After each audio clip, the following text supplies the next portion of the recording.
This delegation came to present to us a report of the meeting that was held in Limuru, known as Limuru 3.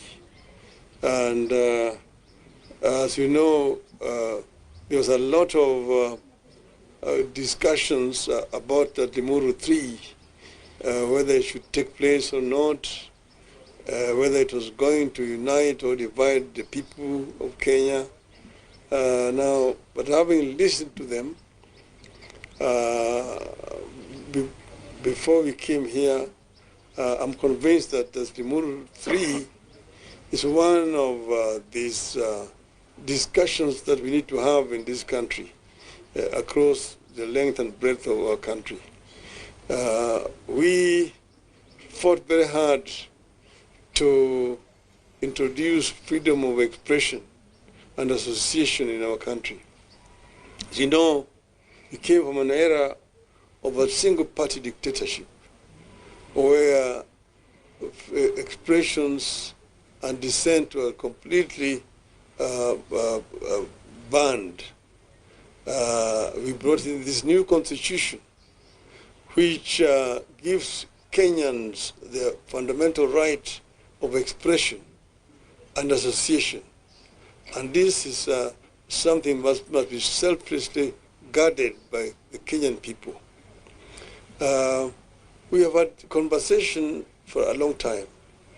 I actually gave them a kind of a summary of our history as a people, where we came from and how we came together, about the struggle for independence of our country, and why this area was unique, where particularly we had the armed struggle, because this was one of the areas which was settled by the white men, and they had to take up arms in order to be able to liberate themselves and get back their land.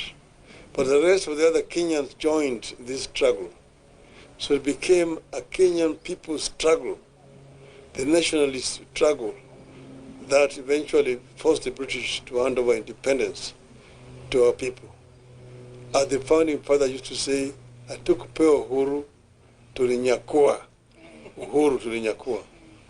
Tulinyakua, and we must selflessly guard this independence that we won from the British. Now, this new constitution again came as a result of a very long and also bloody struggle. You know, we came from an era of a single-party dictatorship that had criminalized political association and freedom of expression. Eventually, we managed to remove Section 2A and finally bring in a new constitution in 2010. But this new constitution was finally a compromise. It was still a work in progress. There are several areas which still need to be looked at, particularly the devolution chapter. But in the devolution, we talked about equity in sharing of resources in our country, not equality. Equity in sharing of resources in our country. That means you actually take count of the numbers of the people where they are, because the services are primarily, first and foremost, to the people. So one of the points that was discussed extensively during these deliberations in Limuru, according to information that we now have, is this issue of resource sharing of our country. Somehow this thing has been misrepresented as if it is discriminating against other parts of our country. Nothing could be further from the truth. It is not a question of discrimination. We want to ensure that each and every Kenyan gets a fair share of resources created by our sweat. This is what it is. It cannot be right that some children should get more money as for bursary than other children in other parts of the country.